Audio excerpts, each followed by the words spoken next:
Hi, and welcome to another episode of Hot Takes with me, the Silver Fox. Now we're going to have a look at some latest news from Glasgow's low emission zone. We're going to call it the GLEZ from now on, simply because it's easier than keep saying low emission zone, but it's also because I can't say LEZ because YouTube seems to think that is a rather derogatory term for a certain sector, a certain minority sector of the population, and so it's auto sort of, the checks it does. Tries to sort of reflect that, and it finds that term and it says and it flags it up. So it's don't want to come under the scrutiny of the scrubbers. And maybe we shouldn't say scrubbers either. But hey, this zone, the GLEZ, is causing problems for the businesses who exist within the footprint of its creation, and they are seeing footfall drop massively. Simply because there's not the traffic going through, and also because so many buses fail and taxis are failing to get to be compliant with it, that there's fewer people coming into town, particularly in evenings, and so they're taking it down. It's risking their businesses. Now, if this is the case, of course, they have the right to sue because this is a damage. They can sue for damages, and indeed, one man, as we covered recently, William Patton, is doing just that. Now, it could be a case that all these other businesses get together and have a class action, and if this is the case and it goes through and they get the big boys, the big guns in to do this big class action against Glasgow Council over this issue, then it could end up causing an awful lot of chaos for Glasgow Council, but a massive cost to the tune of perhaps hundreds of millions of pounds. And that's not exactly why they set this scheme up. They didn't set it up to spend money. They set it up to make money. So we'll take a look at this article, see where it's going, see why they could be in deep trouble, and to see how it is affecting businesses and people within the confines of the GLEZ. Here goes. Now, of course, while this particular one is being concentrated on in Glasgow, you have to remember, of course, that there will be the Edinburgh one, the Aberdeen one, Dundee, possibly more in the future. And so this does have far wider ramifications and implications for other places across the whole of Scotland, and indeed for the whole of Britain. If businesses can sue and win against these zones for the damage to their businesses, then it will maybe make these local councils think twice before imposing them.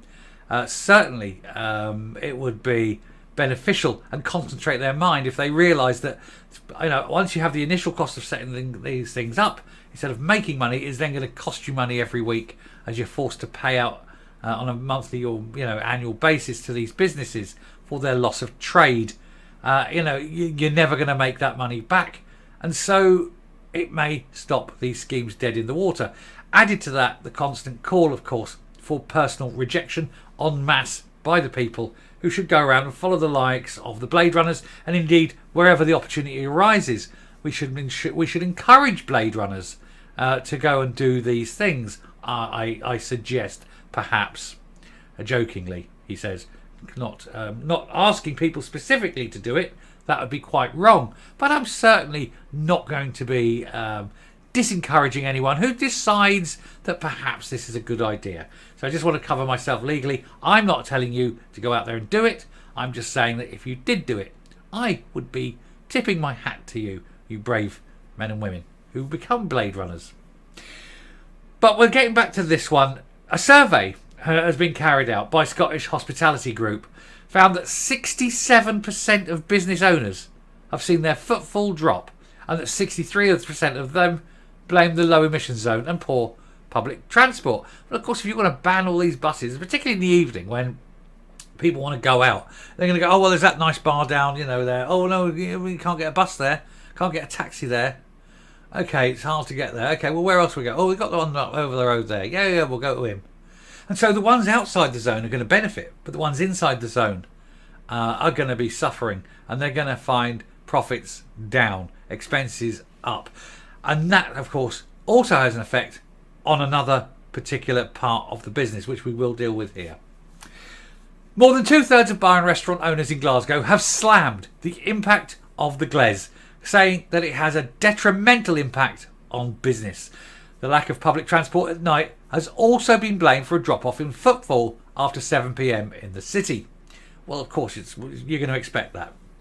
A survey carried out by the Scottish Hospitality Group found that 67% of business owners have seen a footfall drop and 63% blame the Gles and poor public transport.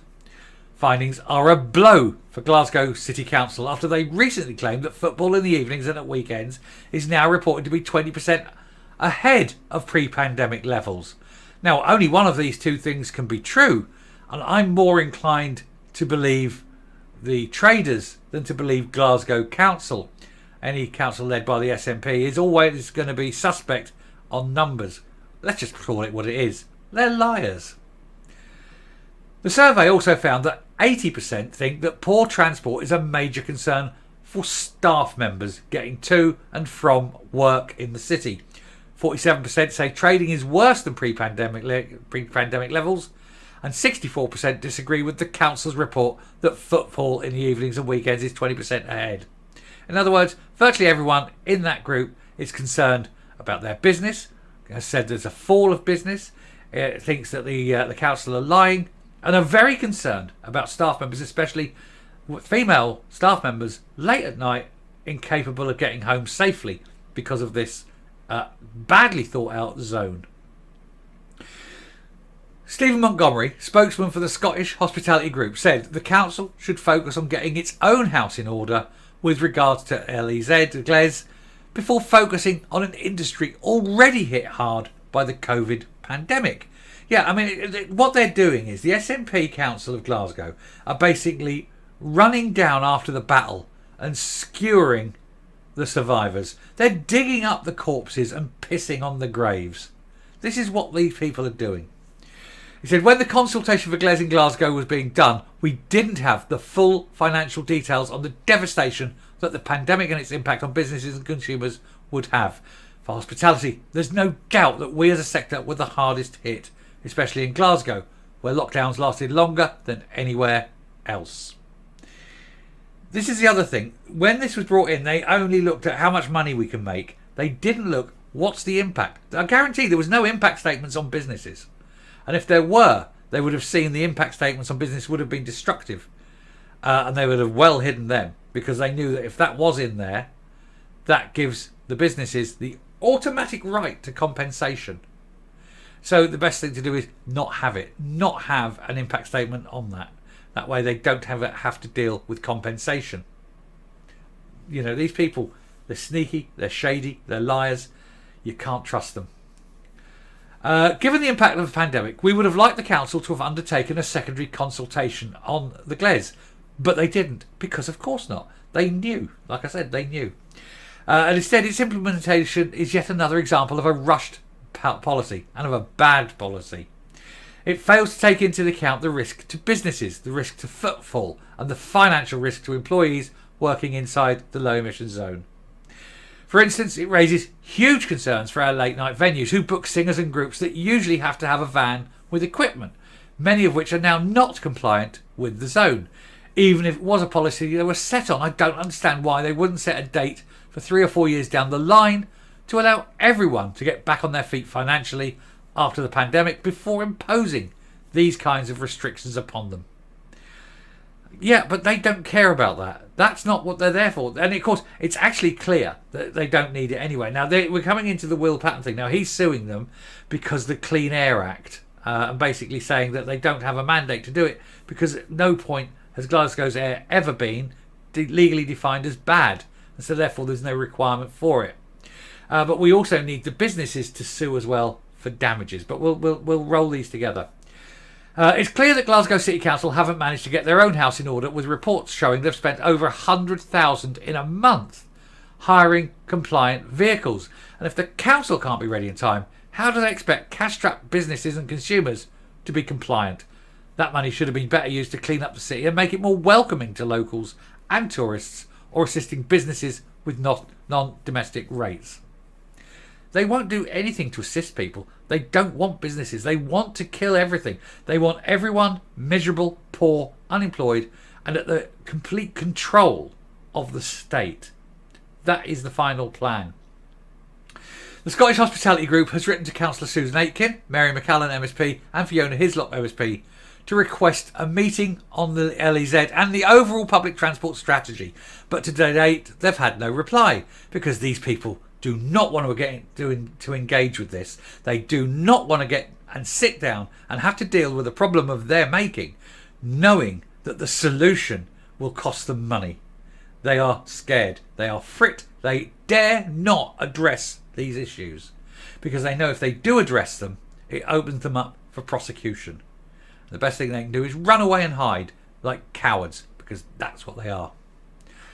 Businessman William Patton, who's leading the campaign against Gles, has now been given the green light from the Judge Lady Poole to start the legal challenge against the scheme. Now, I covered this in a previous video, so I won't go into it, but basically he's saying that at no point was the air dirty, and therefore there was no legal justification to have it.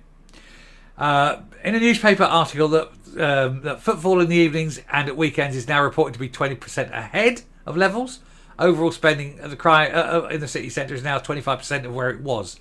But they are both clearly lying. They cannot possibly be true if you're putting in a thing, the glaze, that stops people entering that zone.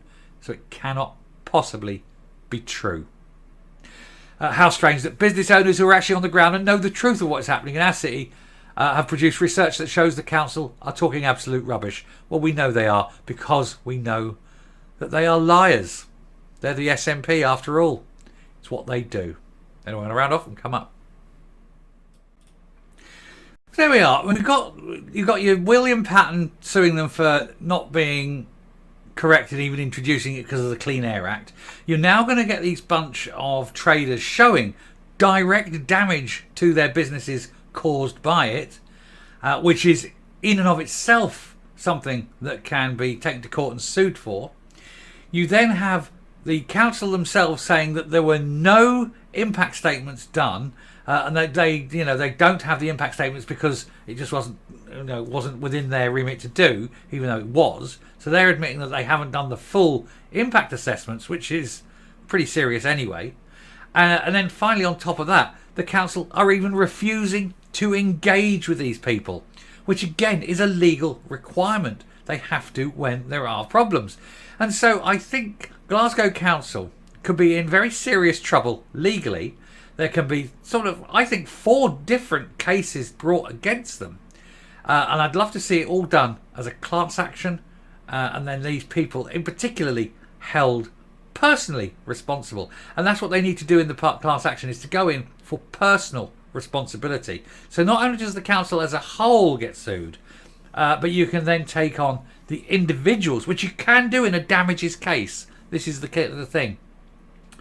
You can go in as corporate, but you can also go in on an individual basis because the individuals will have made their decisions as individuals. And so you can do it. And it would be nice to see the likes of Susan Aitkin absolutely destroyed, bankrupted and taken apart because of her decision. If she's acted outside of legal advice or outside of financial advice given to her by people, and has failed to implement procedures advised by any kind of impact statement, then she can be held personally responsible. That will be delicious to watch. So this is a story that is going to, I think, brew.